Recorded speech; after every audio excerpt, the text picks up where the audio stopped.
All right. Try not to become a man of success, but rather try to become a man of value. Albert Einstein. A very good evening and a warm welcome to all of you. Hope that you all are safe and doing well. I'm pretty sure, according to this new norm, we all are used to these virtual gatherings by now.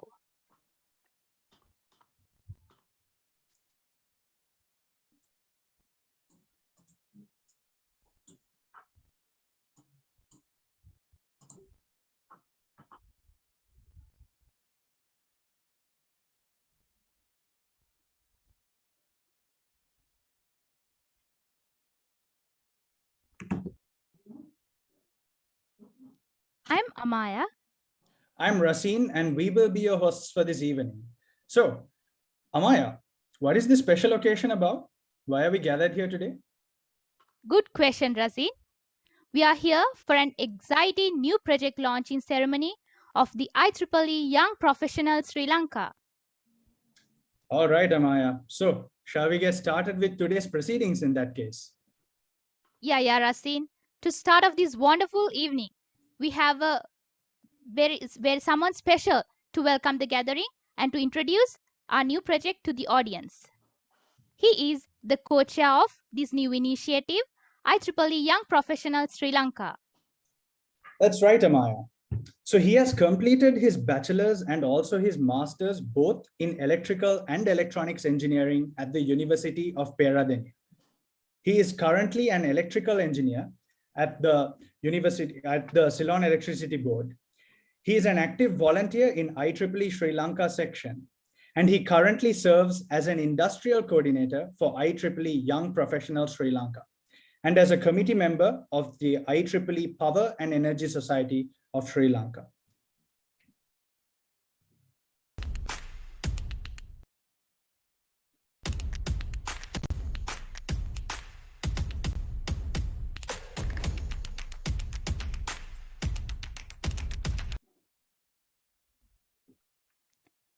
So, please welcome Mr. Ashan Imanta to the virtual platform. Mr. Ashan, over to you. Thanks, Ms. Amaya. Thanks, Ms. Racine. Very good evening, ladies and gentlemen. Dr. Ruan Ranavira, Senior Lecturer, Department of Electrical and Electronic Engineering, Ministry of Peradeniya. Engineer Buddhika Samarasekara, Chief Engineer, Transmission Asset Management and Condition Monitoring Branch, Ceylon Electricity Board. Mr. Tushara Kaudavatta, Chief Executive Officer, Axiata Digital Labs. Dr. Maheshi Disanayaka, Chairperson, IEEE Sri Lanka Section, and all the executive committee members of IEEE Sri Lanka sections. Dr. Akila Vijayatunga and all the committee members of IEEE Young Professionals Sri Lanka section.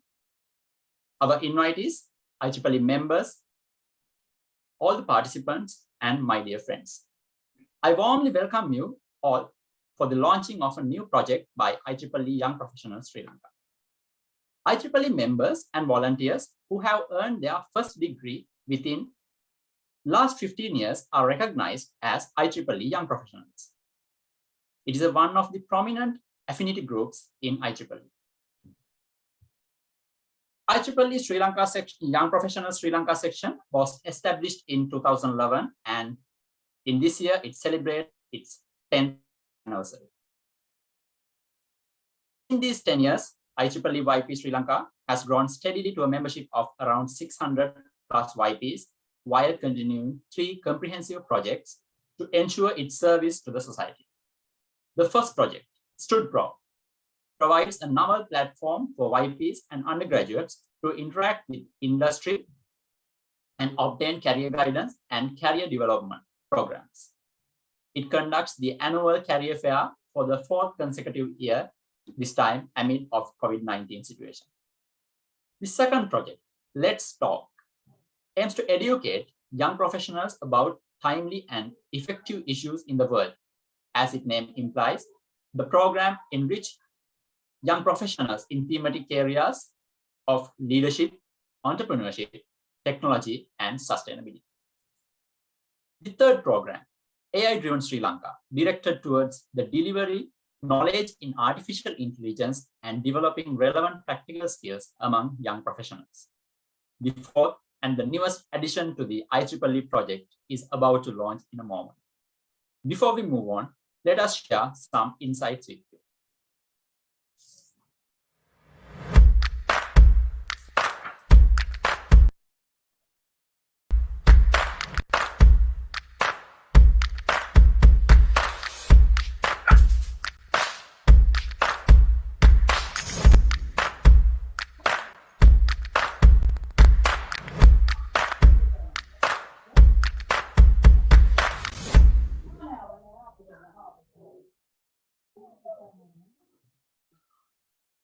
Scientists study the world as it is. Engineers create the world that never has been. Engineers can be presented as creators, designers, innovators, and many more. Every year, about 1,500 plus young engineers step into the industry after successful completion of their undergraduate degrees. Even though these young individuals are enriched with comprehensive knowledge and skill sets, they are yet to experience and enroll in challenging and exciting job roles. They may not have a clear idea about how to apply their skill set or the knowledge to their job roles in many situations, or else they might establish in a particular job role. Then again, their learning opportunities are getting limited to the scope of the organization they are attached to. IEEE YP Sri Lanka realized it is good to fill this gap using a well-structured techno program.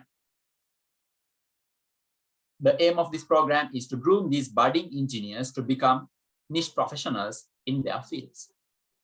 The new project, the name is yet to reveal, is conducting short courses, conveying in-depth knowledge and specialist technical knowledge that cannot be delivered through a typical technical talks. These short courses are planned as a series of workshops and designed for a small group of participants who are actively cooperating in the same professional field or are interested in doing so. Each workshop has 3 aspects covering theoretical, industrial, as well as futuristic development of the thematic area they are involved in. This project enables young industrial learners to enhance their knowledge and get more experience specializing in particular technologies by learning from the experts in the industry. Through this program, IEEE YP Sri Lanka is aimed to establish an excellent platform to collaborate with YPs, academia, and industry while promoting the IEEE brand name among young professionals.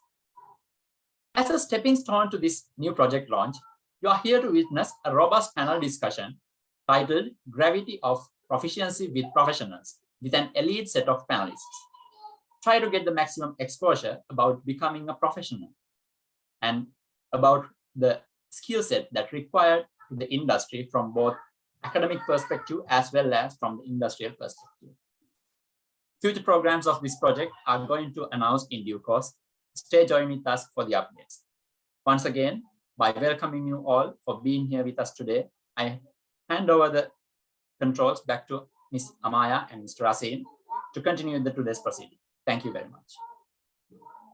Thank you, Mr. Ashan, for welcoming the gathering and introducing our project. So, Rasin, I think it's time for us to head on to our next teaser. Great. Let's go for it. Who are we? What do we offer? We cater to almost all the industries. Electrical and electronic engineering, Computing and information technology, mechanical engineering, law and order, environmental science, business administration. We unleash your potential. We are looking for niche communities Of young passionate creators. Can be freshers to whatever the industry. Might be interested in a particular field. Don't worry, join us to find solutions for all your doubts. We are Y2NPRO, young to niche professionals.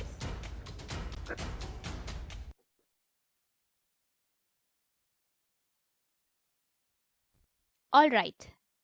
So now let us head on to an important segment of today's event.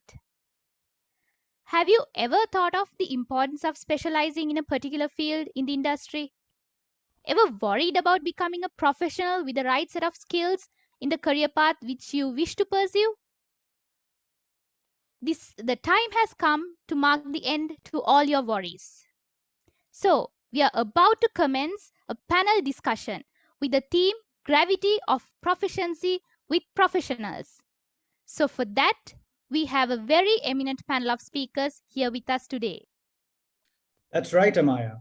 So, to moderate this panel discussion, we would like to invite someone exceptional. She is one of the passionate volunteers for IEEE Sri Lanka section for a long time.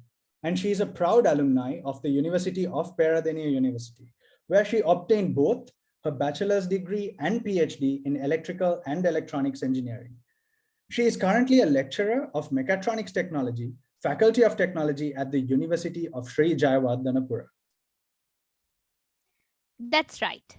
She is a senior experienced volunteer of IEEE Sri Lanka section who initiated and executed many national projects. She holds many positions in the IEEE Sri Lanka section currently. And she is an executive committee member of the IEEE Women in Engineering of Region 10 and is the vice chair of IEEE Women in Engineering Sri Lanka. She is also a committee member of the IEEE Power and Energy Society Sri Lanka chapter. She is none other than our chairperson of IEEE Young Professionals Sri Lanka.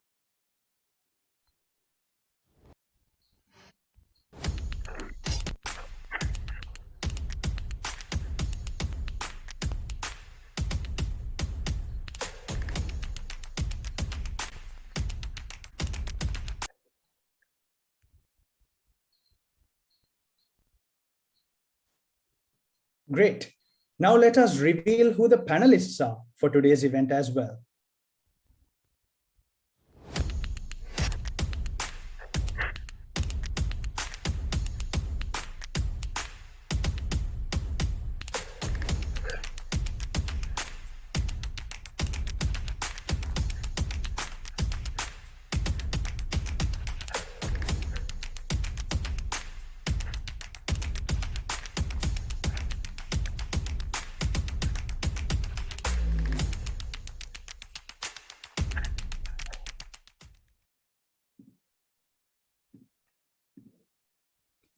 For any questions you wish to ask the panelists regarding today's topic, please feel free to drop your questions through the Zoom chat or through the Slido link shared in the same chat, and we will help you address them. So, without further ado, please welcome Dr. Akila Wijetunga. Dr. Akila, over to you.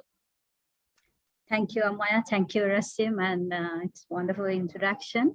So I would like to welcome all of you to this panel discussion on gravity of proficiency with professionals, which focuses on discussing the importance of providing required experience to mold specialized professionals in different industries and how to enhance their knowledge in those respective areas.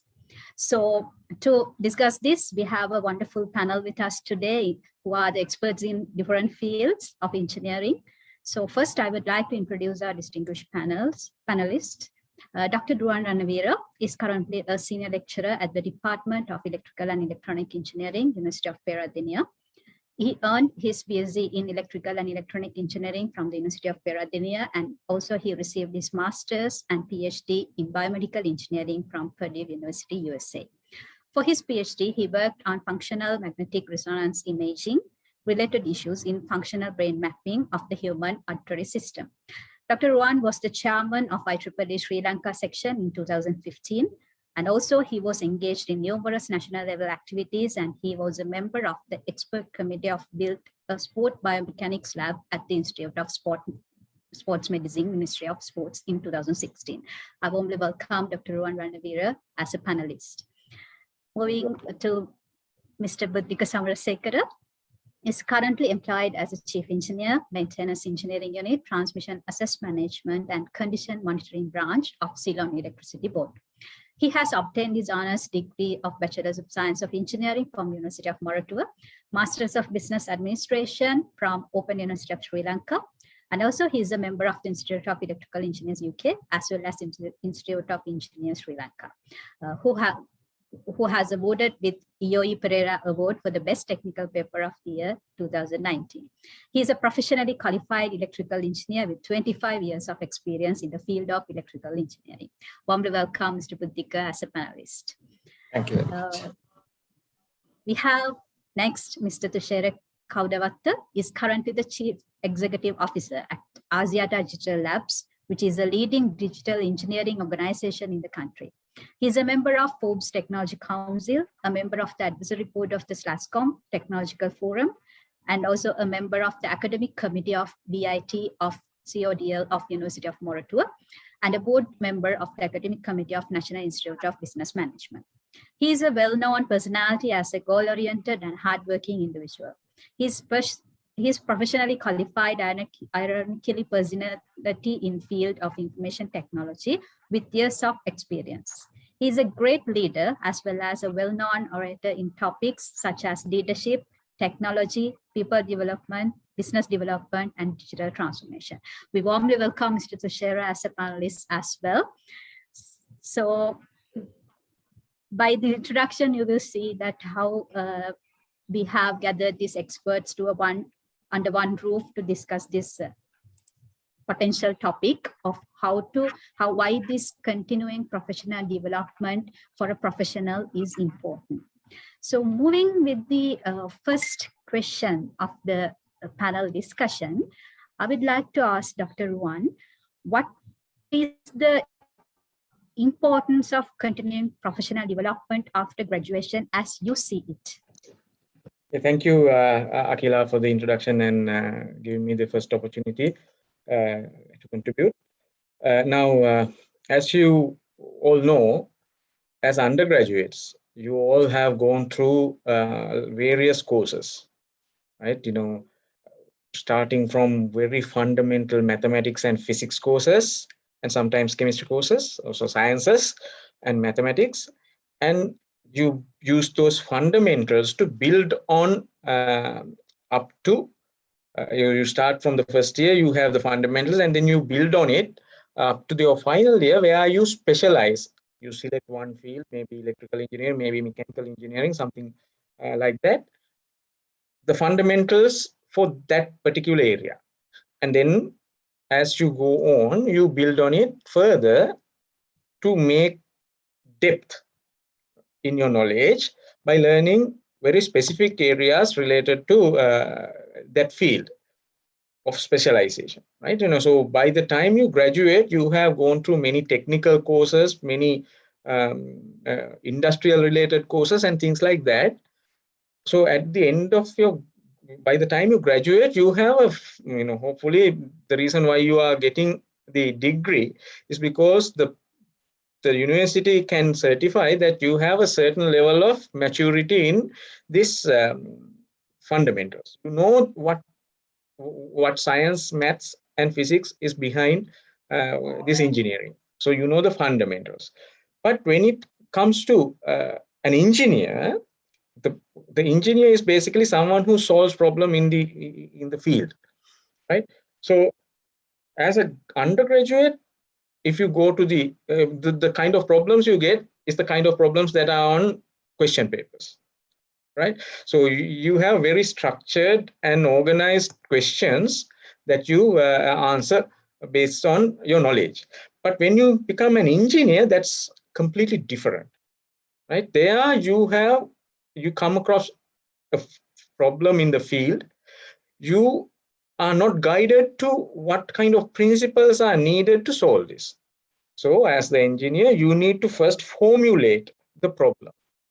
Okay, so this is what I say. Then you have to formulate it as a problem, and then you have to figure out what are the principles needed and then apply some of the techniques available in the field, right? So now sometimes engineering is not necessarily only technology, it's not always science. You have to have some art also.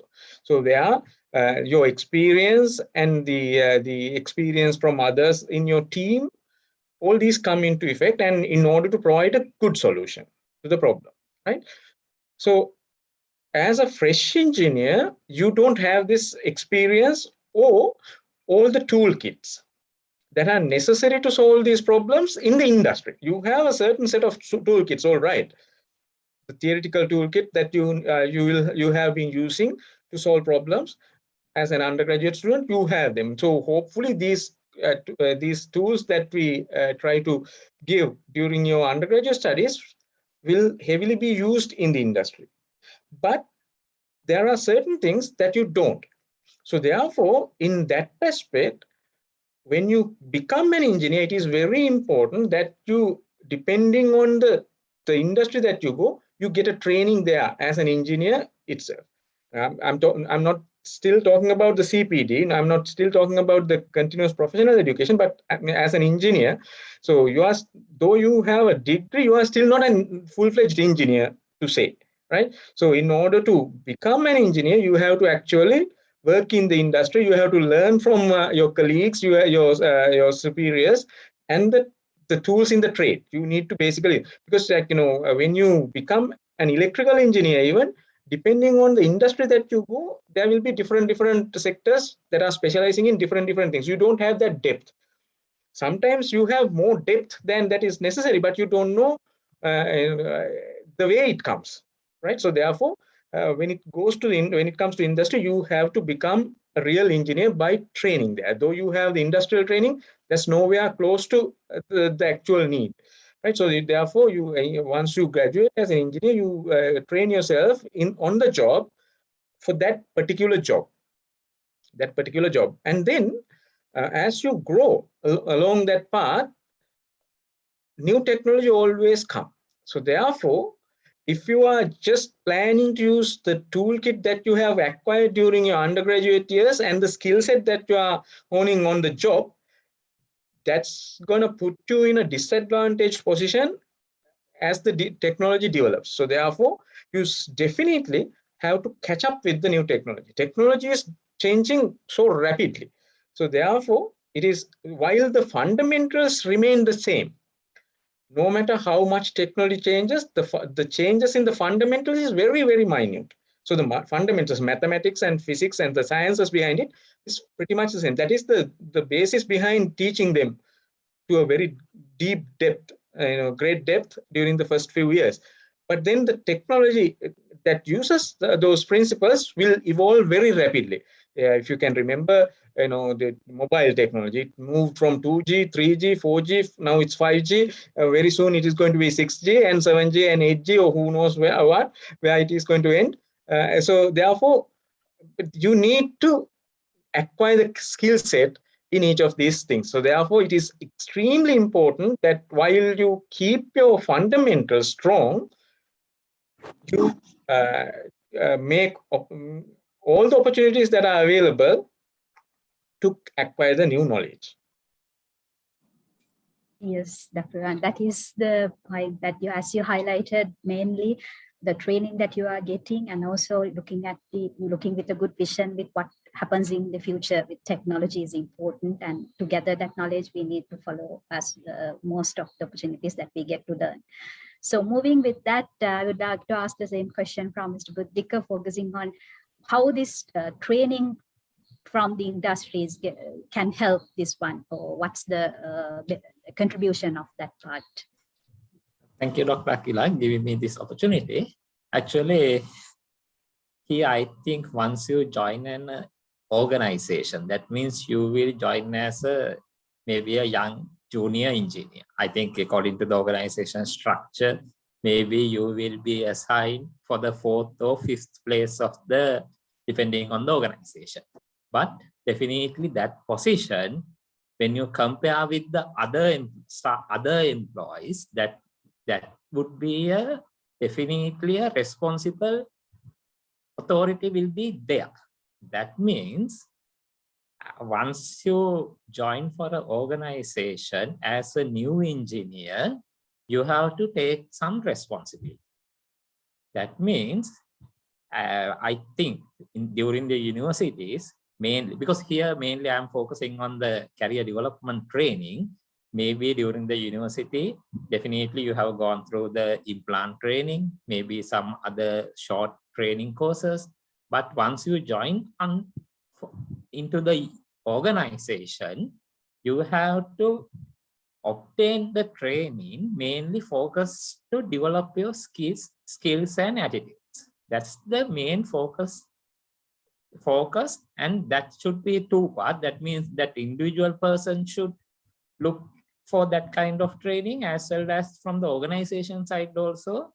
The organization responsibility should organization should be responsible to provide the proper training. And what do you mean by here development? That means training mainly is like a somewhat narrowly focused and oriented towards for the short-term performance of your task. But development is mainly you have to, it's like a broad term to develop your individual skills, mainly focus to have a responsibility. That's, you have to keep it in mind, because as a junior engineer joined to an organization, he must take the responsibility. But that must be as a step-by-step process. Here, as a young engineer, you have to find, I think that's mainly, I prefer to use, instead of career development training, it's a continuous professional development. That means as a engineer, you have to focus your career based on developing your professional development. Maybe it can be in, I think I can divide it into mainly three aspects. One through training, other one through your experience. I think Mr. Tushara will explain on that one. Another one through the education. That means maybe the courses, maybe the master's degree, and I think in the industries, maybe the PhD may be a very rare case, but most probably a master's, and maybe some MBA or that kind of relevant thing. When you look at the training aspect, because here I am talking about mainly on the training, as a young engineer, maybe first thing is you are getting the on-the-job training. That means it's a hands-on training. I think in my experience, most of the young engineers, they prefer to work on computers. That's the main thing. But I think as here mainly the electronics engineers are there, they should able to do the hands-on work. That's a must. I think that's the initial period. That means as soon as you join to an organization, I think that first maybe 3 to 5 years, whatever the experience you are gathered through hands-on experience, that means hands-on work you are gathered on that particular aspect. Maybe you will be in a planning side, maybe you are in the software development side, whatever the thing, you have to do your own work. Maybe you have to do the own work that will be oriented for your next career development.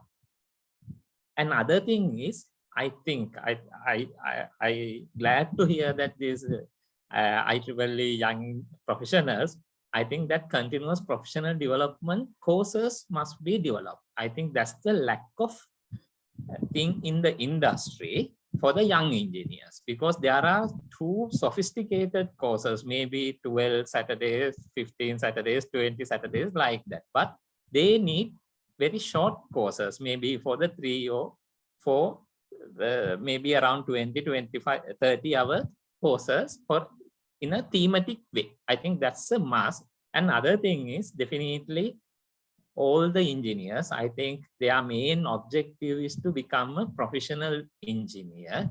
Maybe it's maybe a chartered engineer, or maybe a member in the IET, or maybe member in the IEEE, whatever the things they need to show, they need to prove their training experience. I think those certificates, whatever the courses given to them, should be some credible, acceptable training certificates. Otherwise, because I know that I am signing so many engineers CPD training, there are so many things they are writing for obtain the charter, but okay, maybe because I am attached to Ceylon Electricity Board, because our induction training is a valid thing. Likewise, if the course conducted through the ISL is a valid course. Likewise, I think you have to focus the credibility of, because since this is a new project launch, and I heard that you are carrying out the some CPD activities, whatever the things, you have to inline with the acceptability of that particular things. And I think my personal view is to all the young engineers is to go through these acceptable and creditable courses. That's a must. Another thing is, whatever it is your duty to work with all the stakeholders, because since you are a new engineer, you should not focus into one particular aspect, because during your university career, you are learning lot of subjects. Maybe as an electrical engineer, you are learning civil, mechanical, electronics, computer, IT, all the subjects. That means normally through the university will develop a person who can enable to work in different sections. But when you join to an organization, you can't suddenly go and work only that particular thing. That means you have to look into the holistic approach. My concern is majority of the electrical engineers, when they assign to a particular branch, they will focus only on that particular aspect. Okay, because that's a good thing, but engineering field is a very vast field. You should not focus as soon as you pass out. That's my main thing. And you should know now here, I think one thing, when I heard your project teaser, I think now everyone is talking about the climate change. Sustainability word was there, but now it's more than the sustainability. It's the climate change also there. But as an electrical engineer, electronics engineer, whatever the thing, whatever the person, you have to look into this climate change aspects also. That means your all these trainings should be focused for the present day environment. That's the other main thing you have to focus. That's the main thing I want to say. There are, because otherwise, my other thing is now as soon as you join CEB, all the engineers, they think everyone should do a master's. Okay, that's a I think misconception. But masters should do it at least after 3 to 5 years experience. Then you will get more opportunities to learn the theoretical background as well as, because as soon as you pass out from the university, you are having a very good theoretical background. After you work for 3 to 5 years, definitely there is some lack of theoretical background is there. Masters will help, and then your thesis and other things, everything should be focused on your future career, continuous professional development. That's the main thing I want to highlight for the initial part. Thank you. Yes, as you described, like we have to find out what's the best and also what will give us the good input to improve our professional development in long term. So given that with the university knowledge we are having, and also if we add the training courses offered by the institution that we are working, and what do you think, Mr. Tushara, how the working experience or the learning through the experience will help to improve our professional skills, or how to contribute it in that way for the continuous education as an employee? Thank you, Akila. Good afternoon, everyone. Sorry, good evening, everyone. Hope maybe Dr. Ruan and Buddhika talk about some of the aspects, what you need in a basic requirement to build a professionalism. So once you, as soon as you finish your education, you typically join an organization and ask this question from you. when you got into a university, nobody asks you a grade 5 maybe results, or maybe if at all, maybe the O-levels results. When you go to a first job, they might ask you a first degree. But once you get into that organization, or maybe you build your career, professional career, nobody asks even after that which university you graduated from. There could be some reasons why people ask that question, but what people typically in organization, or maybe as a person, what you need to develop is how competent are you, right? Because Dr. Ruan talk about the engineer do things, right? So engineer produce things. That's ultimate quantification of what the engineering is about, right?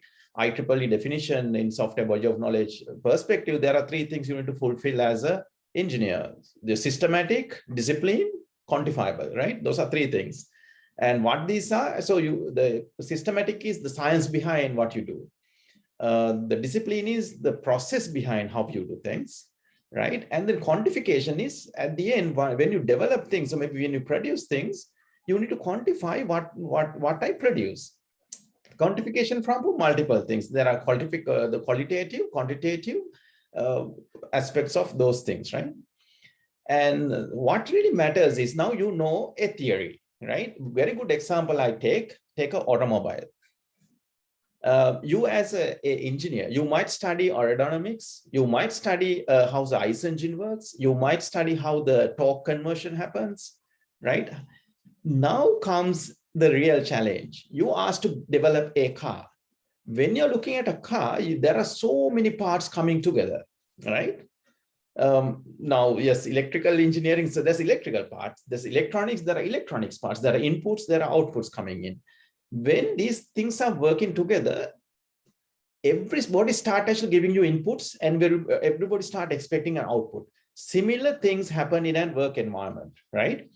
You might be competent in, for example, one particular area, but holistically, you have to produce something for a consumer. At the end, any maybe even when you start your business, you are talking about you're producing something for an end consumer, right? You are an engineer. When you look at that, there are multiple things coming together to form this nice cohesive system.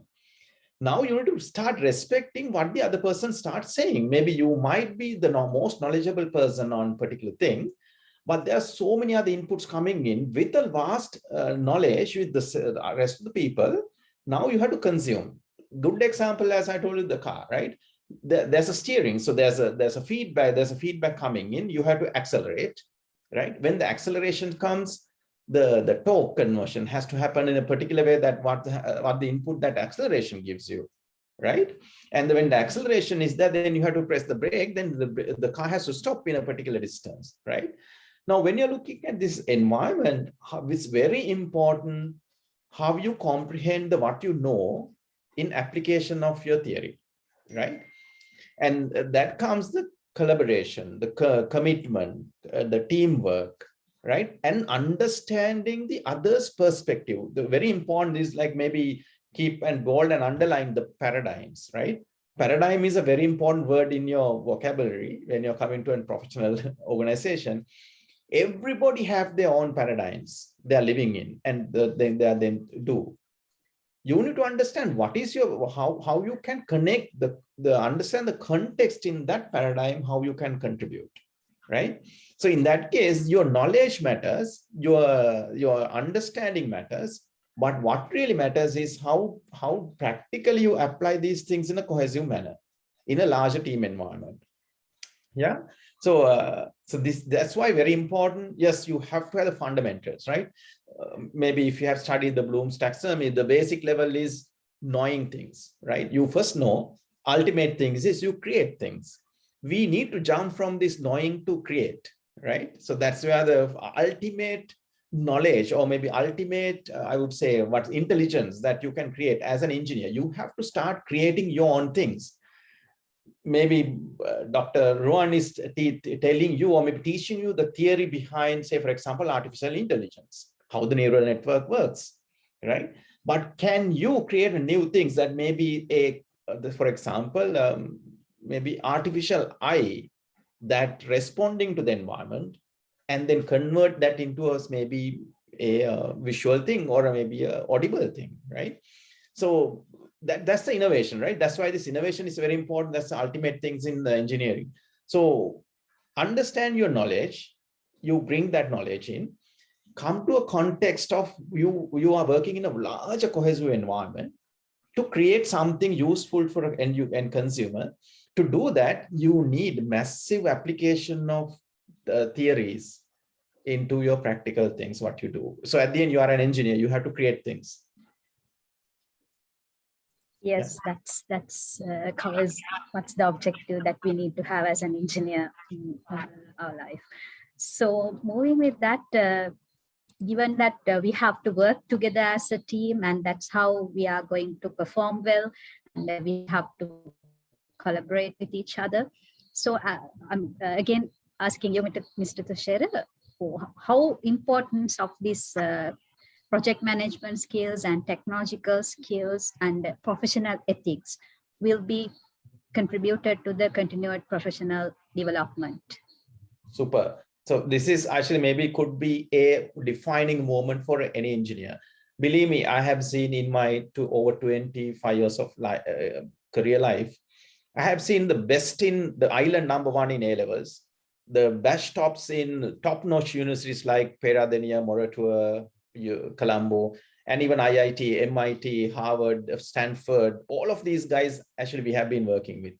We have seen the fantastic capabilities that they have, that all of these I talk about have failed also. Some of them, right? Not all.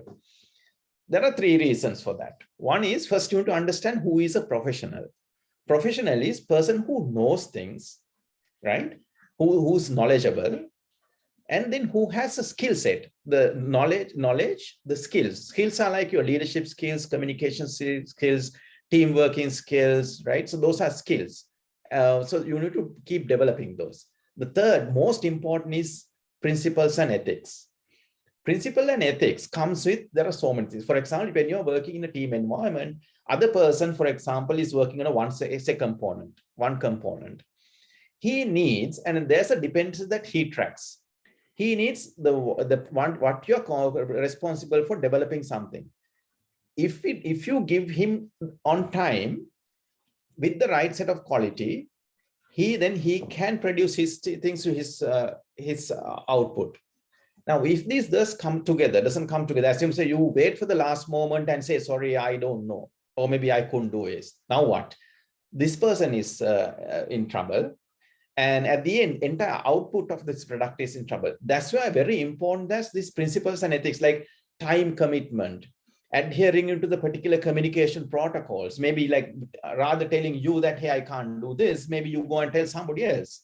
Now what? So this person is still expecting because he's not communicated, right? And also living by the more like a commitment, right? Commitment is, okay, I said I'm going to give you by this date, I'll somehow deliver. Maybe you are expecting 8 to 5 or 9 to 5 kind of a job, but if you couldn't finish it for all the good reasons, right? Could be dependencies, could be lack of the tools availability, or maybe could be electricity cut down by Buddhika during the time, right? All of these, but those are excuses, right? At the end you say, oh yeah, because Buddhika, I couldn't deliver this. Now that doesn't help at the end to actually taking this outcome as a team effort, right? It's very important that's believing in this, like the integrity. So what you say and what you do, right? Time commitment, proper communication, adhering to the right protocols. Those are very important. Same time, then Dr. Akhil asked, okay, how the project management? The project management in a very simple terms is actually you manage your cost, quality, and time, right? All these 3, you are managing these 3 parameters. Now, as I explain you, project has a goal. So it has a time to go to market. It has a set of quality attributes that it has to meet to say, okay, it's completed, right? Otherwise you say, okay, it's done, right? For example, you have a function to attend and you ask the tailor, okay, give me a shirt. He said, okay, here's a shirt. Now you ask, where's the buttons? Sorry, buttons not there, right? Now, if he give you that excuse of, sorry, I was trying to get those particular buttons and buttons were not available, because of that I couldn't stitch the buttons, do you expect more like accept it as a valid answer? No, right? That's the professionalism and the principles and ethics, right?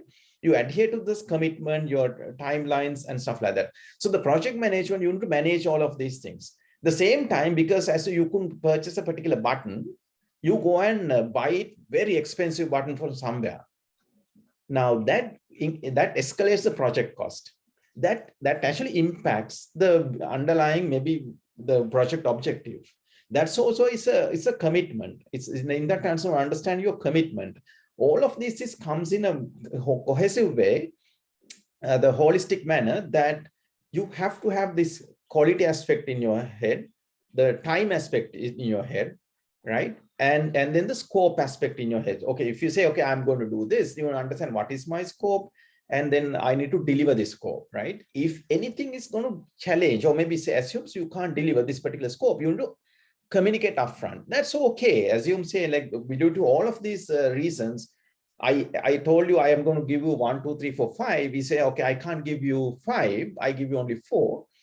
Still, I think the right timing, communication, still it will be acceptable, right? But you need to upfront communicate this. Those are like few things that you need to understand when you're working in an environment or a professional environment, that you have to have the knowledge to do things. You have to have the skills to kind of take on the things. The third is professional, the principles and ethics that you live by to protect everybody around you plus yourself, right? At the same time, the project management is very important. Doesn't matter, you could be an engineer, you could be a scientist, whatever, but project management is part and parcel of professional work environment, that you manage your cost, quality, and kind of scope, right? So, and then at the end, so everything is interrelated. Anything changes impacting everything else, right? Yes, and even as the volunteering organization, we also try to follow the same with this project management skills and communication skills when we do this stuff. So I think that is very important when it comes to their job in a way. So moving to Dr. Wan, how this will be helpful in higher studies, like in academia, when it comes to the professional development, when we discuss in academia. Right. Yes, Akila. Now, I think the expectations in higher studies and expectations in industry are very much different. In a way, what we all expect is education should, at the end of the day, give back to the society in some way. So both academia as well as industry, that's what you are achieving, the productivity. But when it comes to higher studies, there are two things. One is the higher studies oriented at creating knowledge, like research and development, and going into academia or research engineer positions, and that is one path. Whereas the other is basically there are few positions in the industries which needs very specialized knowledge. Such individuals also, when an industry has a very specific problem that needs deep understanding about a certain field, then again, it makes sense to invest on someone spending 4 or 5 years on this topic and gaining that knowledge and the skill set necessary to solve these problems. Not immediately, maybe it is an investment for the future. So there are certain instances like that. So depending on what that is we are talking about, we need to think about this, what we are expecting from higher studies.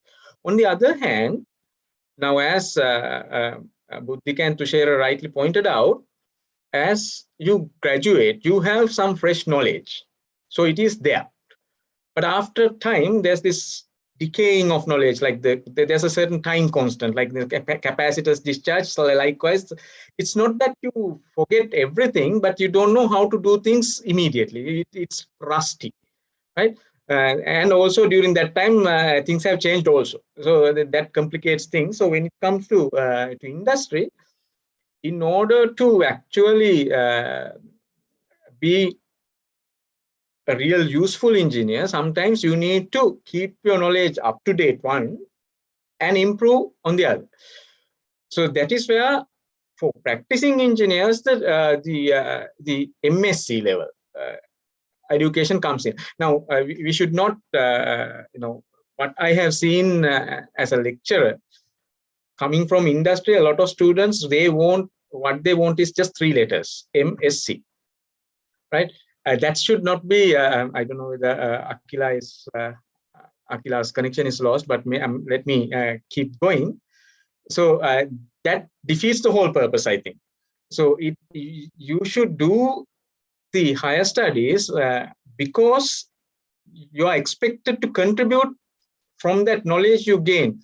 You are given some salary and some payments for these MSc courses by the establishment. So you are expected to utilize that extra care, not just for your increment in salary. Obviously, that will be a byproduct, but that is not what is important. What is important is that you gain some knowledge and apply that knowledge into problem solving. That is where someone who, as Buddhika rightly said, not someone who just freshly joined the industry should go and do an MSc. That will be fine, but more useful will be someone who has worked in the industry, knows what are the kind of problems they have, and when they go to do an MSc, you select a project which solves your own problem, not just something that comes out of someone else's hypothetical domain. Right, so that way you are actually solving some problem. That is where the higher studies in industry helps, rather than just doing higher studies to have a better salary or a better position. I think that there's a little kind of mix up in interests, as I see right these days. People think like, the reason why I do an MSc is just to take these 3 letters so that I can go to the next level, right? So that's a different thing. So at the end of the day, we are all, at least in Sri Lanka, we all became engineers thanks to, at least vast majority of us, thanks to the taxpayers, the poor taxpayers. We need to give something back to them, right? What is lacking in most of us, I think, as a society is, we are thinking, what can I do to myself rather than what can I do to the society who made me myself. I think if you look at in that way, and if you can create a passion towards that, then you will be able to make this land a bit more better for everyone. As engineers, as we all know, we are the ones who are responsible for making this a better place. We shouldn't point fingers at the politicians. It's us, engineers. Yes, thank you. And exactly as you mentioned, that we should know when and like the real need of moving towards the studies or the professional development. So with that, I would like to ask Mr. Buddhika, so as a fresh graduate or an undergraduate, if they are thinking of engaging with the professional development, what's the best stage or what's the best time for them to get along on board with that? Yeah, Dr. Akila, I think when you are considering the professional development, I think you have to start from at the first instant itself. That means as soon as you join the organization, you have to gain your continuous professional development. I think here you are trying to focus on whether when we have to focus on the specialization or something. I think that's a different matter. That means I think in engineering profession, specialization, and when you compare with the medical field specialization, I think that's completely 2 different things. Because medical aspects, specialization means you are going for in detail one particular aspect of the body. But when you consider as an engineer, I think I would rather prefer to use some gaining expertism on that particular subject than the specialization. Because I think in our industrial, when you compare the Sri Lankan case, I think first thing is you have to consider the job security. That means whether, let's say, whether Sri Lankan industries, maybe in the software field, definitely that would be a different thing, because I am not talking the software industry because my personal experience in electrical engineering, but majority of the other industries, they would prefer an engineer to work as an expert than the specialized engineer. Because specialized engineer will focus only a very focused work. But in our industries, majority, because another thing is, in our industries, there are so many different opportunities are there. Maybe if you want to switch on your career into a different aspect, that will be a bottleneck if you become a very specialized in a detailed thing. Maybe you can get a career in a foreign country. That's the main thing. That means, because my personal opinion is, when to start your expertism or the specialization, I think at least you have to work 3 years at least. This may be a subjective. I think at least 3 years as a young engineer, covering all the aspects. That means whether you have to learn, maybe your first job maybe not be your fully career. That means you may be switching to a different job maybe within 2 to 3 years time. But whatever the job you are doing as a first instance, that will be your career break. That means, because I'm mentioning, because my career, I first joined as a CCB, Central Engineering Consultancy Bureau, Central Bank project, that time in 1996, I think. I don't know whether you knew that there was a bomb blast in the Central Bank project. Then they recruited all the engineers pass out from University of Moratuwa to work with this building services career. That's my first job, but still I can understand that fundamentals, because now later I did transmission designs and so many things, but I never forget still my first job fundamental. Another thing is, whatever the specialty you are carrying now, you should not forget the fundamental, because maybe you are electrical engineer, maybe you are a civil engineer, maybe electronics engineer, but society considered you as an engineer. Then you should know the engineering fundamentals. That means if you can't do your own house electrical distribution board, that means we can't say you are a competent engineer at all. Maybe if you can't, because I know there are so many people, so many electrical engineers, they are asking different consultants to carry out their own house work. Maybe once you get a drawing, you should be able to review your civil drawing as well, because that's the engineer molded through the university. That you should not forget, whatever the specialization. And whatever the specialization you are carrying now, you have to look into your personal development as well. That's the main thing. Without looking at your personal aspect, you should not just do the specialization. Another thing is the organizational culture. Maybe, let's say, if you are joined to the Ceylon Electricity Board, or maybe the Sri Lanka Telecom, maybe the Dialogue, because there are so many engineers, because in Ceylon Electricity Board, there are around 1,000 engineers are there. And every 4 years, maybe 6 years, they have to go for a transfers. That means depend on different units, they may able to carry out that particular task. That means, but whatever the thing you are learning as an expert, that may be held to focus your career maybe within 10 years, 15 years time. That's your specialty. That means it's not like a specialty, it's like an expertism.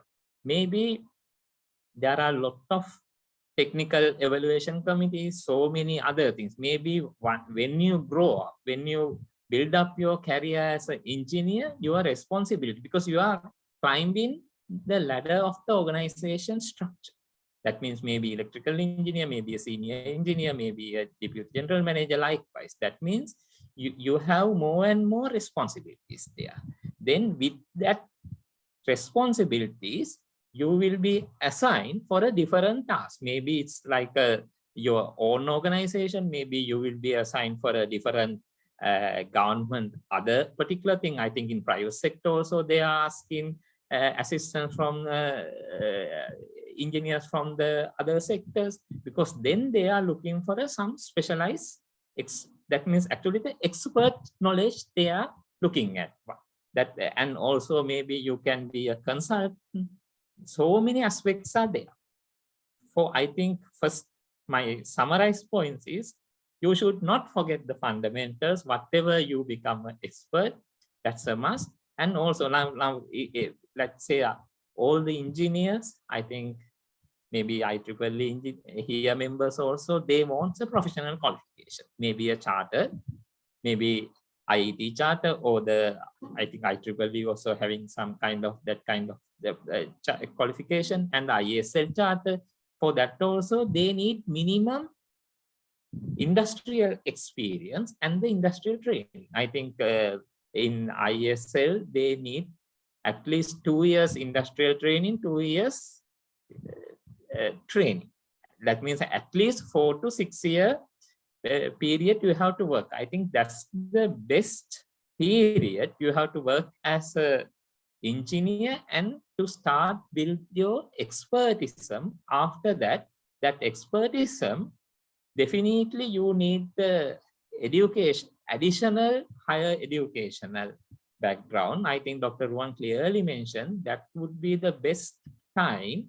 You have to do some MSc and solve the industrial problems. Otherwise, still I am telling, just doing the MSc is not a career development. It's like a personal development.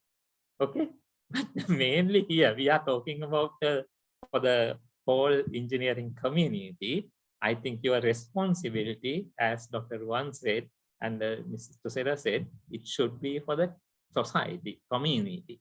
All we learn as Sri Lankan taxpayers' money, we have to work for the Sri Lanka, and by working, by developing your career, personal career, that should focus to give a fair and justifiable contribution to the society. I think that's my concern. Thank you. Thank you, Mr. Rodriguez. Like identifying our individual goals are important, as well as we have to go along with the national plans as well if we want to go with a good output as a country. So with the next question is about that to Dr. Ruan. The impact, opportunities and challenges of continuous professional education at the national level. In that question, I would like to ask you what the impact of identifying this need actually have in national level. Like if we want to execute it, we have to identify the need. So how important it is. Right. Yes, Kila, very good point. As I mentioned before, so we as engineers are responsible for developing this country. Obviously, the policy support has to be there from the government, but we should do our best to make sure we do our best to contribute towards the economy.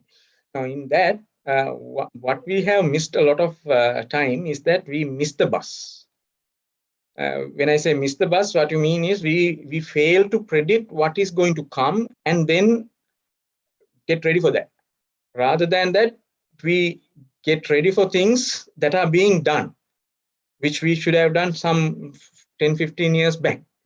So therefore, as a country, we should identify trends. There are, for example, there's this Gartner.com which publishes what is called hype curve, right? So where they identify what are the possible technologies that are kind of going to have some traction and a lot of industries.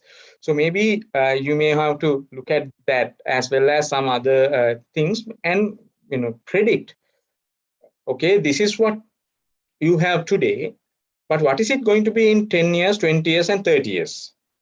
So that by the time the technology comes, our engineers should be able to directly contribute rather than start learning. So this is where I think a lot of this new technologies, the knowledge is actually there. It's not that knowledge is very new. Let's say, for example, artificial intelligence these days and deep learning and all these things get a lot of noise these days, but that has been there. Though the technology has enabled the development of some applications during this time a lot, but this fundamentals have been there. And if people have been open to ideas, and if you have studied the trends, people would have easily guessed that this is something that is going to be a big technology soon. So therefore, if likewise, today we need to figure out, okay, what is it going to be in 10 years, 20 years and 50 years? That actually, 50 years is a little bit too long, because we are talking about professionals, and maybe 10, 20 probably would be a more realistic time frame, and then identify people. And those 50 years, likewise, you have to start getting into the universities and training people and modifying curricula for that. But these professionals, I think you need to look at the future and get ready, rather than this is a little bit different from solving problems in the industry. That of course needs old knowledge actually most of the time, though you can use contemporary technologies. Rarely actually you rely on future technologies to solve problems in industries. And you need some very established firm techniques and technology to do that. But obviously, when you are talking about national development and future of the nation, then these things need to be factored in. So there should be a vision in each organization where it should focus. So so that is my idea about how we can actually and how and what the engineers should do in order to support that future initiatives. Thank you. Seeing the big picture will help, as you said, to combine all this together. So, yes. Mr. Buddhika, as you think, what are the barriers we have to do this with the current situation here? I think when you look at the barriers, there are two types. That means one is the individual barriers and the organizational barriers. I think main thing is the individual barriers. I think majority of the organizations, they are providing so many training facilities are there. Let's say not only the CEP, I am telling whatever the private sector, if they recruit an engineer, if they need the training, definitely that particular company will invest on the training. But my main concern is the individual behavior. Whether that particular young engineer, whether he will ready for that kind of particular, to gather that particular training in effective manner. That means readiness and their commitment, and how they motivate to get that particular work. Because once you give an opportunity to go and get some training, maybe it's a institutional training, maybe a foreign training, maybe a local training, whether your commitment is there to gather that particular knowledge. And other main thing is, once you get that particular training, definitely you will get some certificate or some way of acceptability. And whether you are coming with, let's say if it's a foreign training, after that particular training, whether you are applying that particular knowledge for the betterment of the organization. That's I think that's the main barrier. From organization side also, that is there. I think once they send an engineer for the training, organization should able to get the maximum opportunity benefit from that particular training. That should be there. But my concern is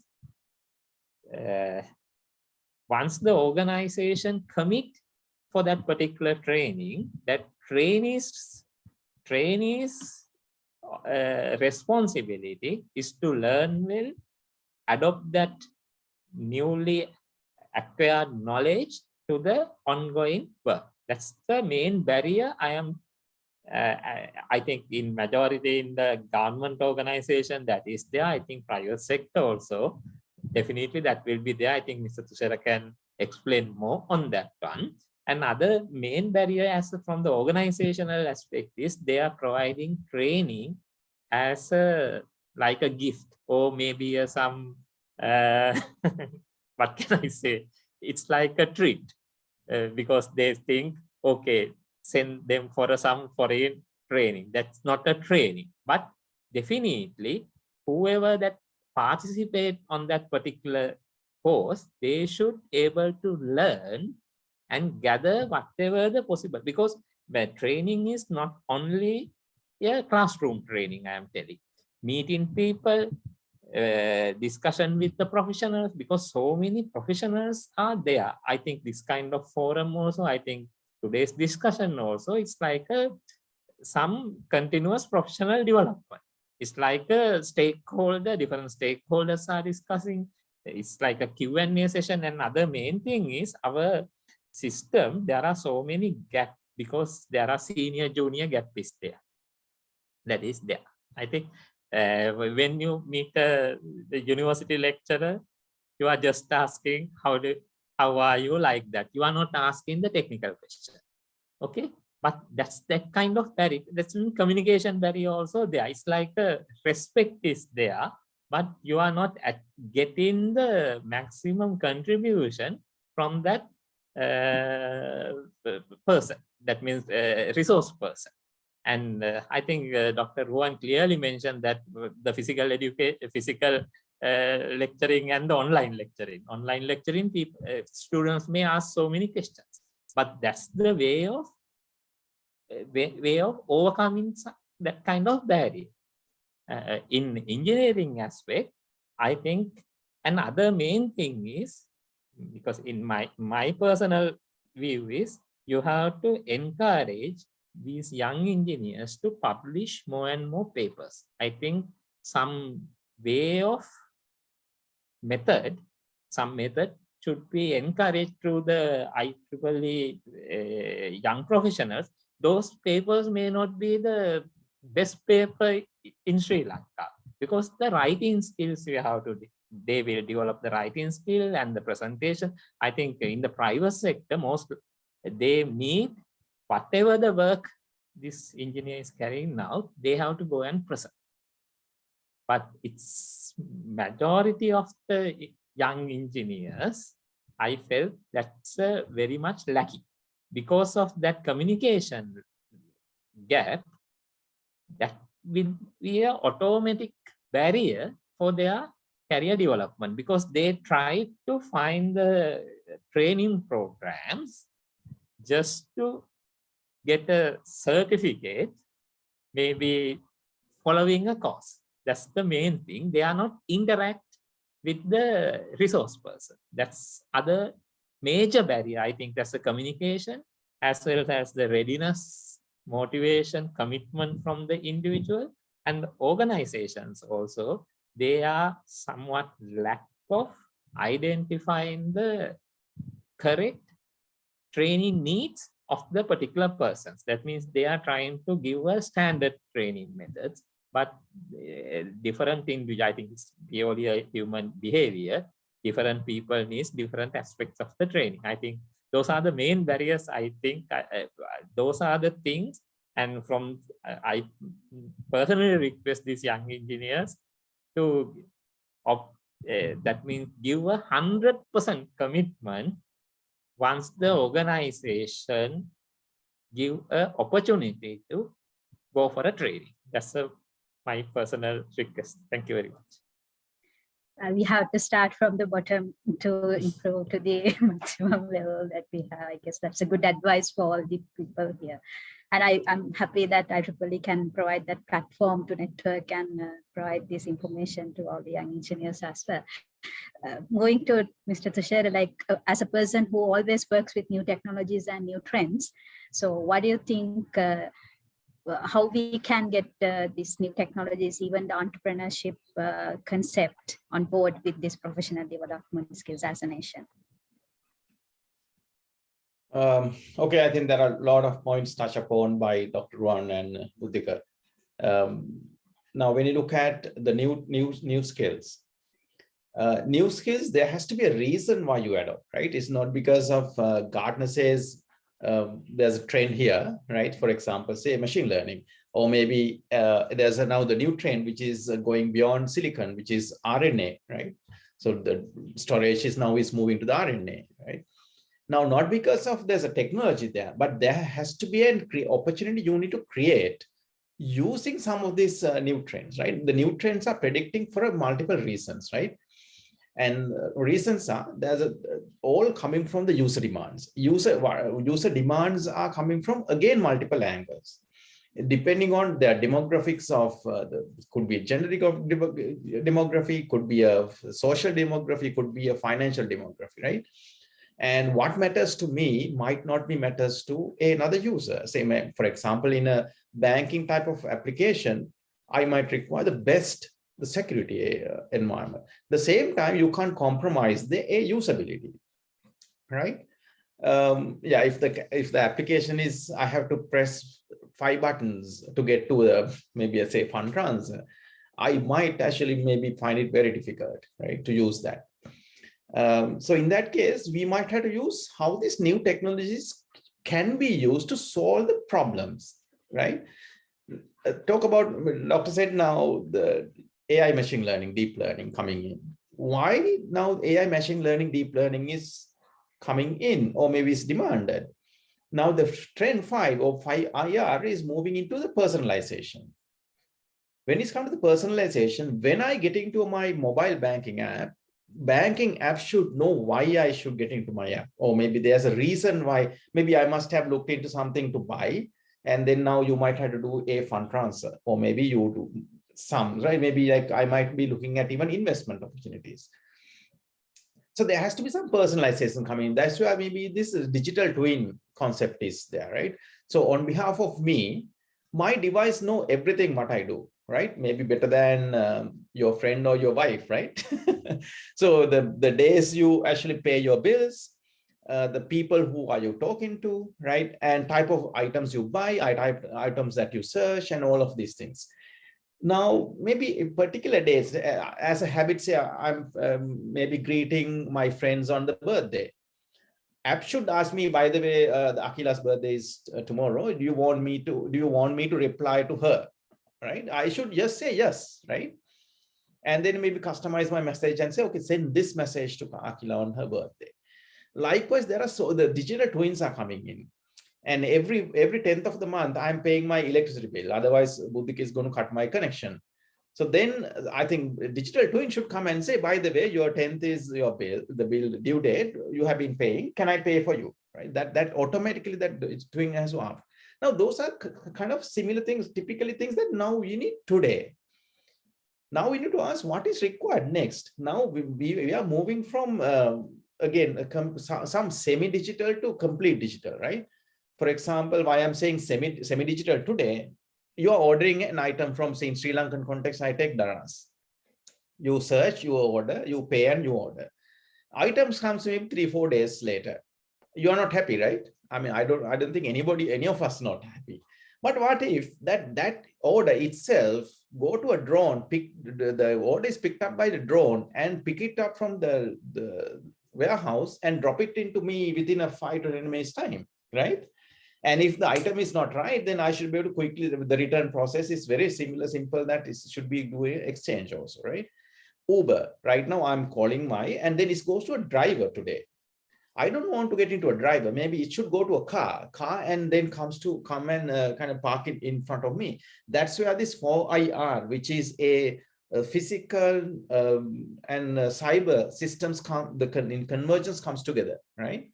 Those are kind of the vicinity is right now we are looking at in the vicinity. Now that's where the innovation have to come in with the new set of technologies that are available for you, right? Think about using this new set of technologies, addressing those some of the problems that you're trying to solve must have been addressed. Them could be security, could be personalization, could be getting a full knowledge about you, which is a deep learning and artificial intelligence, right? And then use those techniques and technologies and methodologies to deliver something new.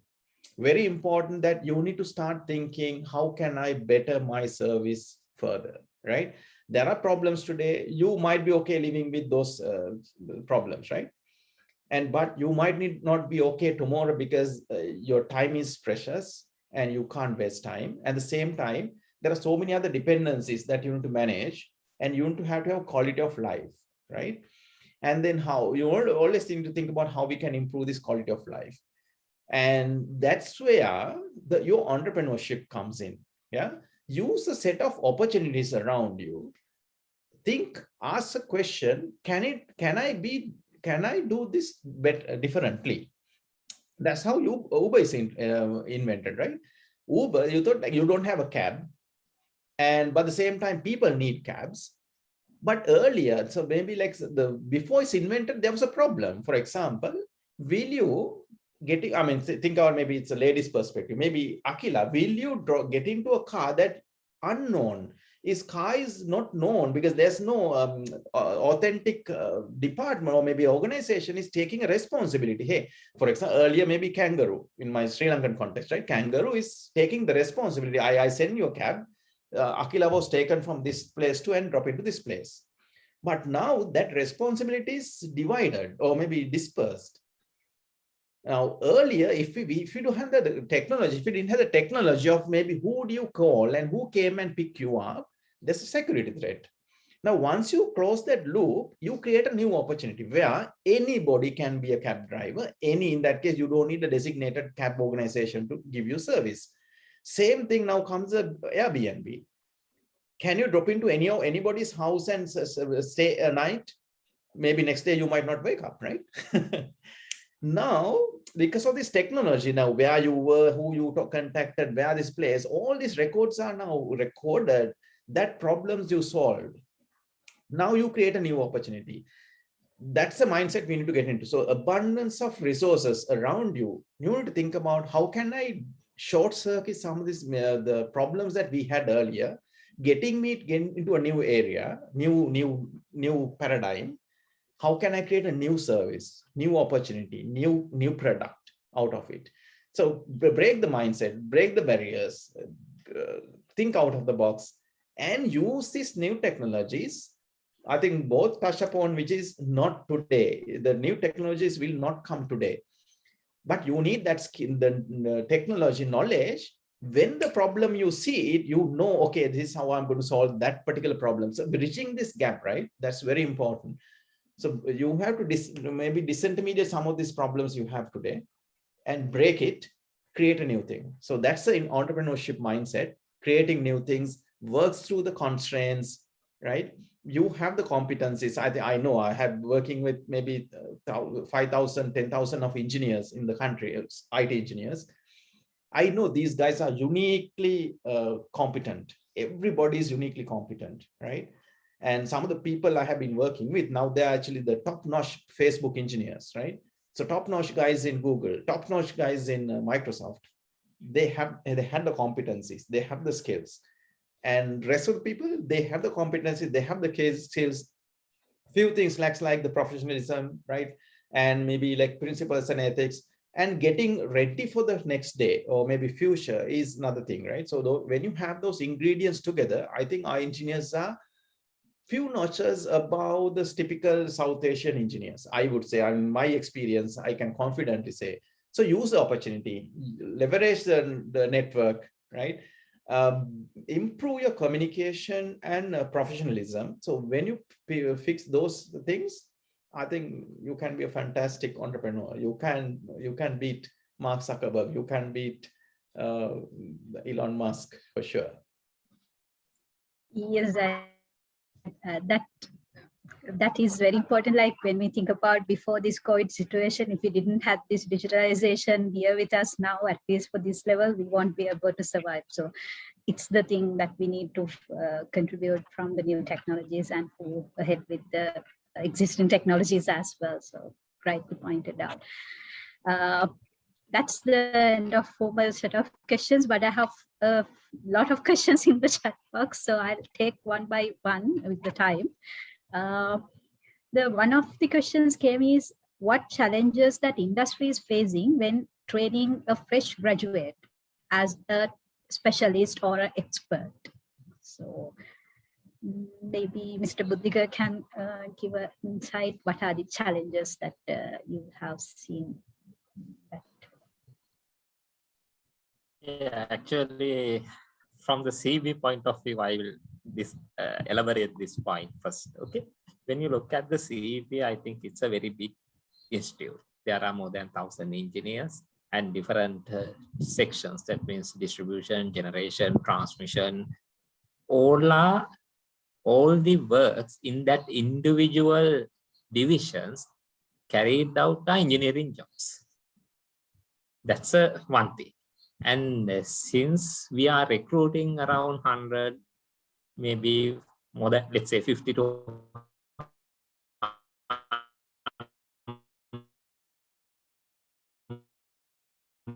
100 engineers at once, maybe a Colombo engineer may be attached to some faraway place. Maybe a engineer from southern may be attached to a central region of the country. As soon as you assign for that kind of particular job, I think first thing is it's an engineering job. That means you have to go and perform that particular task. And maybe definitely within your first 5 to 6 years, you will get so many training opportunities. That definitely, I can assure that CB is providing a continuous professional development for the every engineer through own hands-on on the job training, as well as the other, they are sending to the other institutes as well. And also the CB encourage engineers to participate the CPD work carried out ISL, maybe the IET or the IEEE. There is no restrictions on that. But I initially also mentioned that as a fresh graduate, you have to learn overall things, not only the specialized work. Let's say if maybe after 3 to 4 years, maybe 5 to 6 years, let's say if you are attached to some generation power plant, maybe Randenigala or Victoria, you can be an expert or the specialized on that particular machine. But our personal commitments may request you to leave out from that particular workplace, because if it's a private sector institute, definitely you will be assigned as a generator expert or maybe an instrument and control expert like that, because private sector operate in a different way. But maybe a CB as a big institute, and also the personal commitment of that particular engineer, they also want to come up from that particular station, and also for the promotional aspects. Let's say after 9 years, if you have a charter, there will be opportunity to be a chief engineer. Maybe another 15 years time, there will be opportunity to become a deputy general manager, because it's a vertical ladder is there. It's a clearly defined path, and expertism that will definitely help, and training opportunities are there. But I think when you look at the private sector, normally, I think Mr. Susara's case, he will be working maybe let's say if he join for some reputed private sector organization, his whole career will be in that particular institute. And maybe he can become a very good specialized engineer on that particular aspect. But you should not forget, you have to climb on your career path in the organizational structure. That means when you are climbing on the organization structure, your technical work and will be less, and your managerial jobs get more and more low workload on managerial aspect. That means you have to be a balanced person. That's why I clearly mentioned, maybe if you are in the medical profession, when you become a specialized heart surgeon, as soon as you are getting more and more experience on, that means the age, that means if you are a 25 years experienced heart surgeon, you will get more and more operations than a 5 to 10 year doctor. But in engineering field, majority of them will be assigned for a managerial post in every organization, not only in government organization, in the private sector also, it's in the managerial position. But I think all these institutes, the government sector and private sector, they are having training opportunities. But main thing is whether these training opportunities are standard training or for the very much task-driven training. That's still a questionable thing, but better to go into adopt for more and more CPD courses than going for a in-depth, structured, in detail training aspects. Thank you. Yes, thank you very much. And there's one question, I think Dr. Rowan can go ahead with that. How to keep a balance, balancing both professional career as well as in academic field, as we are telling here that we need to follow the professional, continuous professional development. So how to keep the balance while learning new skills when we are doing a job? I think if I understand the question rightly, you're asking about how to manage the career as well as the education, continuous education. Is that what the question is about? Yes, exactly. Yes. All right. So yeah, as I say it, education is never ending. You will learn the day you die also, right? So education is not, education does not always come in formal manner, right? Sometimes it is formal, sometimes not. It's about you who are willing to learn or not, right? So when it comes to practicing engineer, I think unless you are in an organization where you can practice all things every day, you will have to learn new things. Otherwise, your contribution to the organization as well as to the country will be very low as the time goes on. You may be good at one thing, but you may need few new tricks as well as the technology changes. So therefore, it's a matter of doing this. You have to do it. But it doesn't have to be in a formal manner, in a way like you don't have to go to a university and do a master's level program or a PhD, or you don't have to go follow a CPD program or anything like that. Even you can do that, but most of the time it's about being up to date with technology. Then now it is very easy actually. Now with knowledge wise, it is actually very easy because you have Google, you have YouTube, you have Khan Academy, you have all these other online free educational utilities, and it's very easy to actually completely move into a completely new area. Even that is not that hard, not like earlier. So therefore, it's about your passion, what you want to do. If you are comfortable with your comfort zone and you don't want to go out of it, yeah, you can do it. Certain organizations would allow you to do that, but again, that wouldn't do much good to you or to the society or to that organization. So it's about your willingness, as some of the speakers spoke about earlier, your willingness to learn and apply. Learning alone would not actually too much except for your, you can be happy, okay, I know about this, but unless you apply it in some way, it doesn't help. So therefore, it's a in my opinion, balancing it is basically how passionate you are about learning new things and applying them. And it is easy, I think, these days. Dr. Akila, I have one thing, because there is a question regarding whether the engineering is a white collar job or not. Yeah. That's I next think one. Mr. Tushara should respond that one better than me. Yes, we had passed the final words with this, and I was planning to do such case.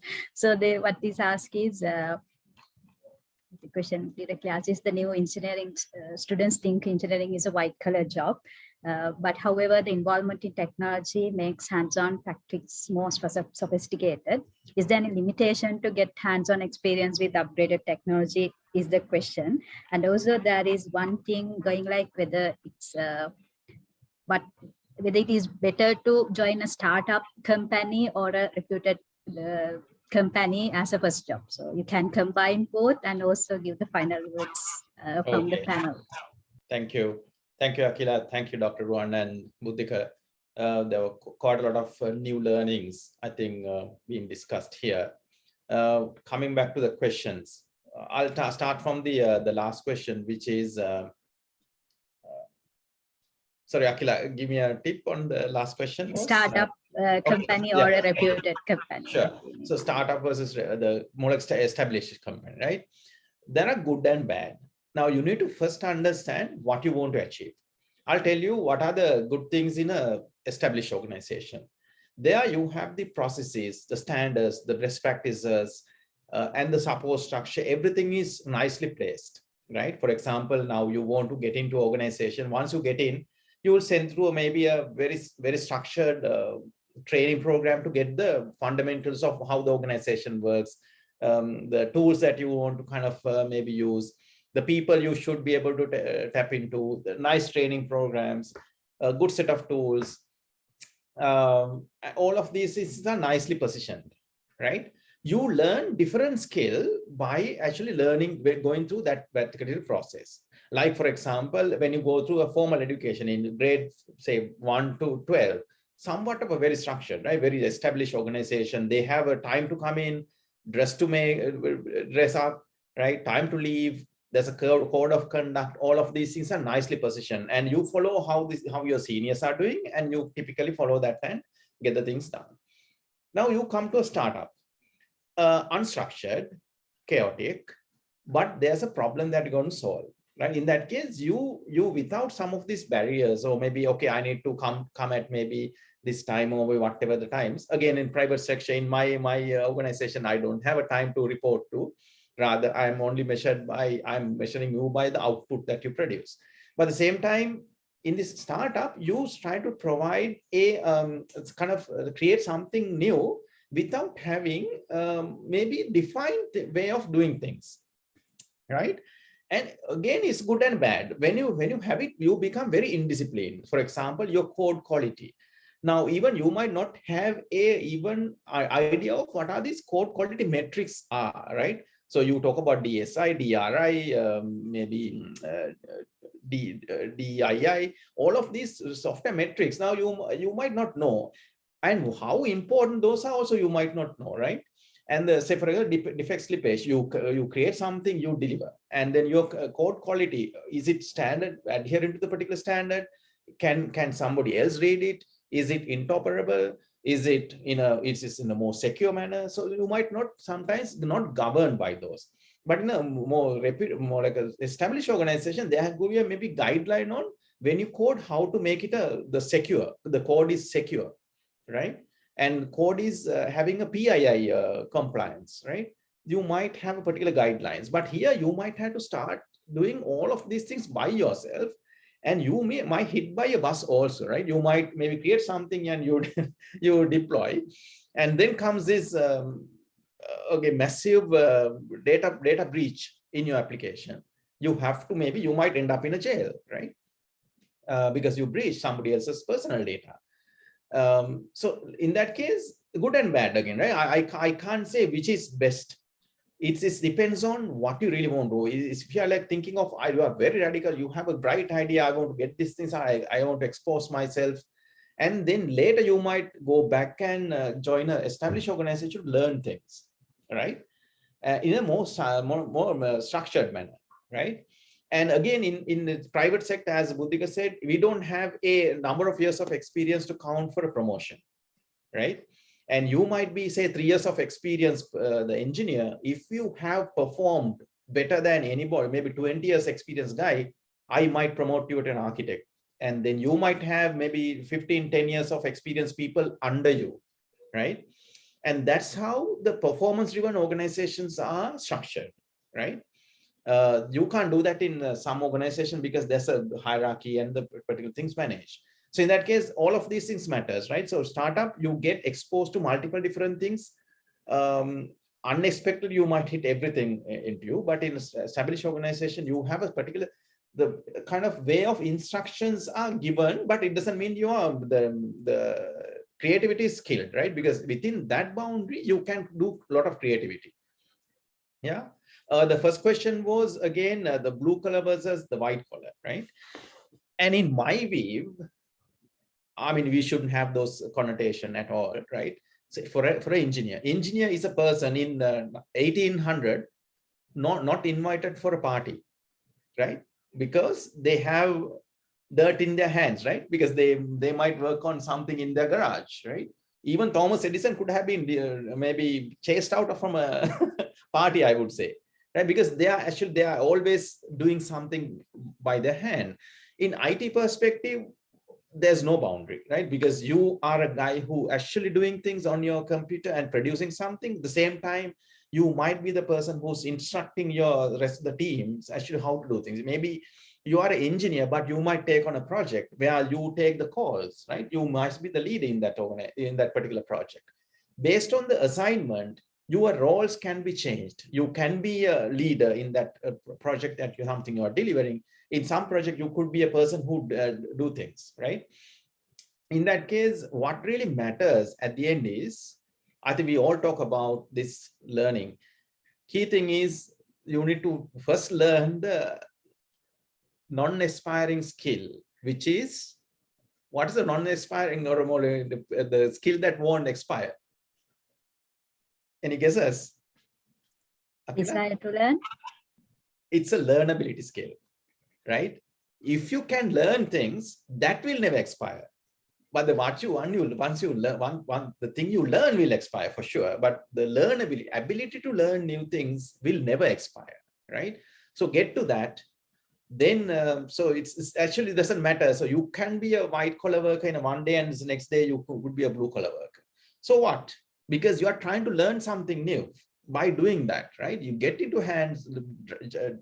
I mean, you have seen, right? The Steve Jobs have been a tester in one of the product, right? He got into the hands dirty. He got to that, and then he said, I don't want, for example, maybe the fan that introduced in the first tablet. He said, there's a noise coming in from this tab. I don't want that fan in my tablet, right? Then, so then that was eliminated. So their engineers have to work very hard to eliminate a fan to make sure that heat is managed differently, right? So there are multiple things you can do. In that case, again, is a good question to ask, like, because these boundaries are getting blurred, which is I love it actually. So this blurring boundaries is the best thing that you can create innovation, right? And you shouldn't have these boundaries of, I'm an engineer, I'm a tester, I'm a project manager. I mean, if you blur that boundaries, more you blur, the more things that you can do freely. So at the end, so I think to summarize, we talk about multiple things, right? So as a professional, you have a basic degree. So that's a very formal academic qualification. That's a credential that you have learned something according to a particular standard, and also basic requirement of being called to an engineer. Next comes, isn't that enough? Not enough, right? Because you have learned the fundamentals. Now what? You need to come and learn what is really required in a professional environment. I'm a professional practitioner now. I'm an engineering practitioner. I need ethics, as I told you, the skills, especially the skills, like your communication skills. Assume one of the engineer developed something fantastic. It has a super design. Now he needs engineers to come and contribute to develop this. How you communicate this? First, you need to come up with a nice diagram, architecture diagram, design diagram. Now you need to communicate. If you don't have the proper communication skills to explain very crystal clearly to every engineer what is expected, what is each of these components does, now the engineer not too sure what is expected. Now he might do things the way that he thinks what he understood. So in that case, you have to be a super communicator. At the same time, you have to be a super leader, whereas all of these engineers, what they does, come to a nice aligned product, final product, right? So that is a leadership. You need to have the leadership skills. Secondly, there are thoughts coming in from all of these engineers, multiple different thoughts. There could be one idea, but multiple. How you respect each of these thoughts and come to maybe extract the best, drop your ego, and make sure you start learning and listening to these engineers and kind of making a platform to become this product better, right? So there are multiple things. In that case, you need to really keep developing your professional skills by doing things and by working with the industry. And at the same time, now you need to, second question again, sir, a few questions you asked about, again, can I go back and do my secondary education? You should. The thing is, now you start pushing yourself to learn new knowledge. When you start learning imparting a new knowledge, you start kind of appreciating what you have done wrong, what you can do better, right? And then create a credibility, maybe give a credentials to what you know. So then you say, okay, now you are a doctor of philosophy in particular selected area, right? Because now you have credentials now. It's not just saying I know this, but again, you have done it, but I also kind of have the credentials of endorsing, I have studied this area very well and I know that. So in that case, both are valid. In some industries, this formal education might not be even given a chance, or more like a very, very noticeable recognition. Say, so the maybe Apple is not even now saying I don't need graduates, right? They're saying I need engineers who can actually create things, or maybe creativity, right? So in that case, don't maybe hung up by these things, but get your skills, have the credentials of saying, okay, I have learned this, I have the credentials, I have certified. So you have the certification. And at the same time, you developing a professional skills that is really important for you to create a new things and producing something for the community in an ethical manner. That covers up the whole thing that we discussed, and even I learned a lot and in different angles. So thank you very much.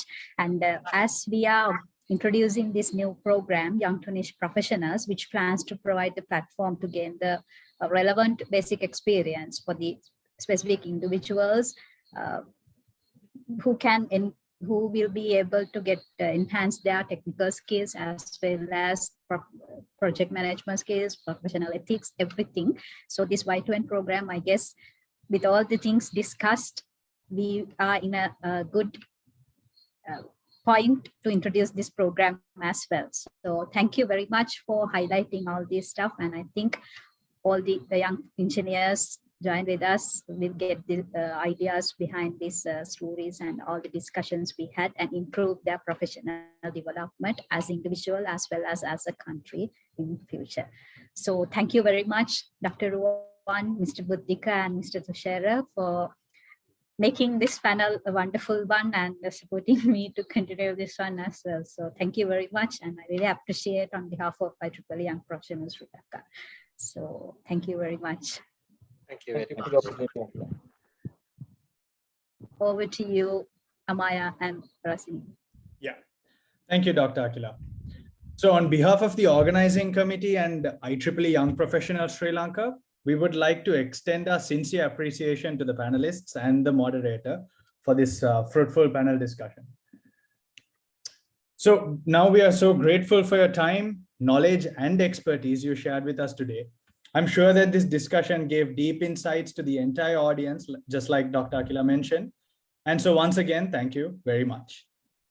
Dr. Ruwan Ranavira, please accept this digital token of appreciation and thank you for your active participation in the panel discussion today. Next, Thank you. Thank you. next, we would like to present the digital token of appreciation to Mr. Buddhika Samarasekara. Thank you for sharing your insightful thoughts in the session today. Thank you very much. Thank you, Mr. Tushera Kaudavatta, for joining us today and for providing valuable advice to us all. Please accept this digital token of appreciation as well.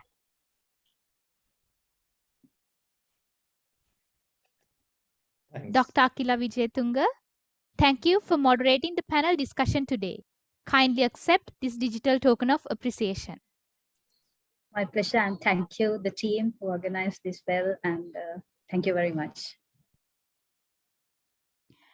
All right. We are now approaching the last few minutes of our event. But I think this is the moment we all are waiting for. Isn't it, Rasin?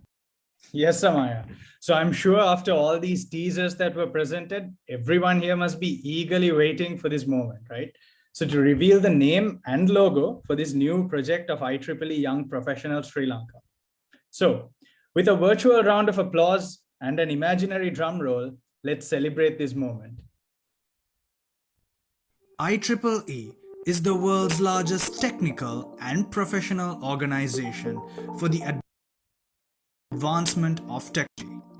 It is the trusted voice for engineering, computing, and technology information around the globe. IEEE Young Professionals is a group of IEEE members and volunteers who have graduated from their first professional degree within the past 15 years. It is highly diverse in what it has to offer and encompasses all members from recent university graduates to experienced professionals and entrepreneurs. IEEE Young Professionals Sri Lanka has come up with a new concept. Are you ready for it? Do you like to learn new things? Do you want to be unique and recognized? Don't worry, we will help you to fill the gap, to improve the knowledge you are lacking, whatever the field you are currently involved in. We are a team with the sole intention working for an invaluable outcome, targeting niche communities in different industrial fields. We are searching, we are discussing, exploring technical gaps through short courses and webinars. Are you a young individual with the intention of molding yourself as a professional? This is the time for your change, your improvement. Let's step into something unique. We are Y2NPRO.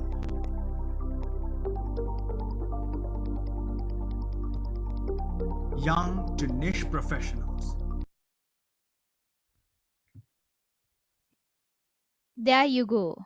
We have come to the end of today's session. To deliver the vote of thanks, I now cordially invite the co-chair of Y2NPRO IEEE Young Professionals Sri Lanka. She has completed her Bachelor of Engineering in Computer Software Engineering at the University of Westminster. She is an experienced engineer in robotic process automation, and she is currently working at Wiley Global Technology. That's right, Amaya. She started her IEEE journey as a student member and extended her passion as an IEEE Young Professional volunteer. She was an active volunteer in many national projects. She was the former event coordinator for the IEEE Sri Lanka Section Student Activities Committee for 2018 and had executed national projects such as Techno Meetup, sectional congresses, WIE, ILS, etc. She was also the former Women in Engineering coordinator of IEEE Young Professionals Sri Lanka.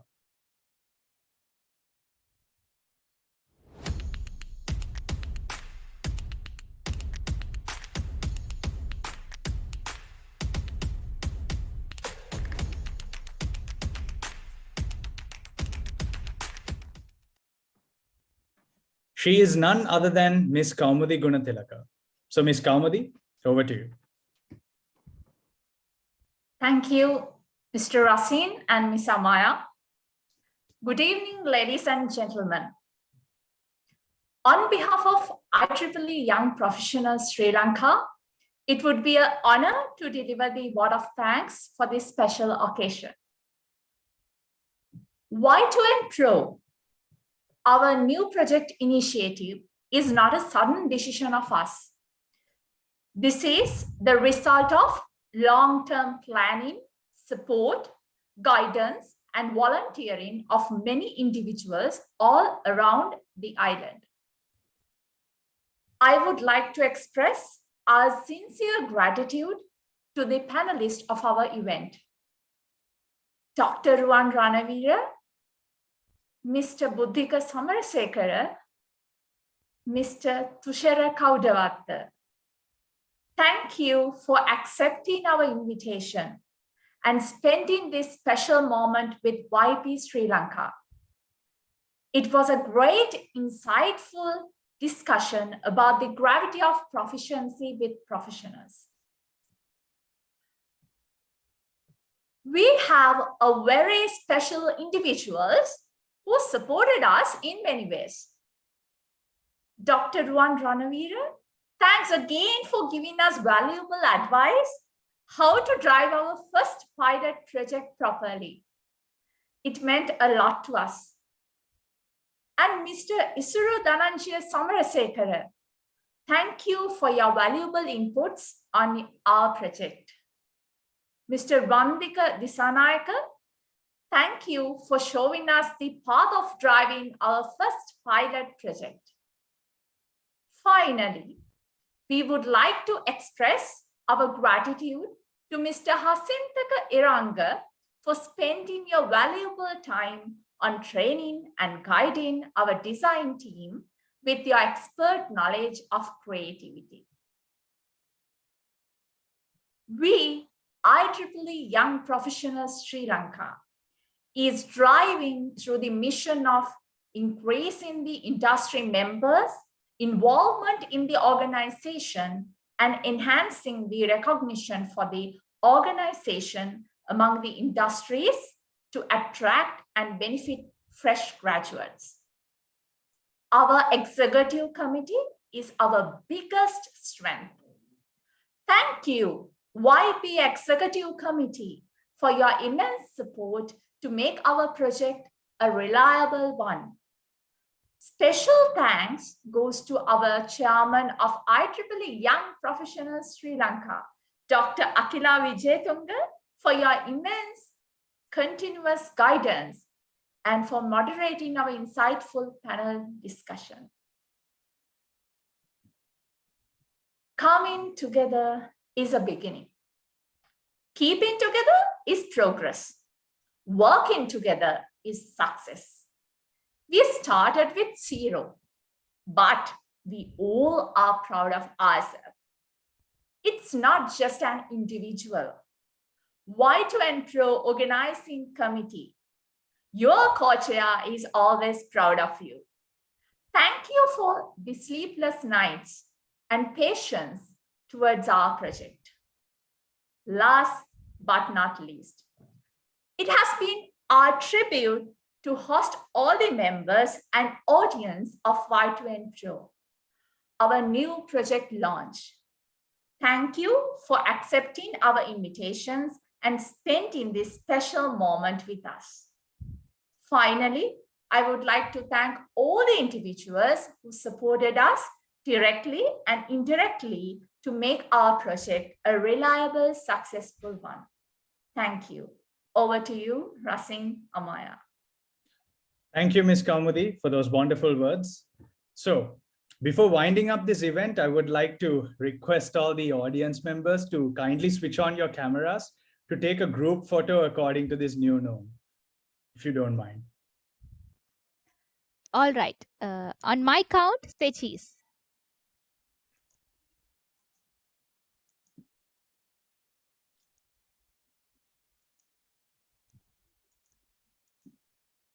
Yeah. All right. Now that's done. Okay. Okay. We are good to go, I think. Right, Amaya? Yeah. All right. Stay tuned to hear more from us by following us on social media, and the links will be provided in the chat. So thank you very much for your participation and support. Have a good night, everyone, and stay safe until we meet again.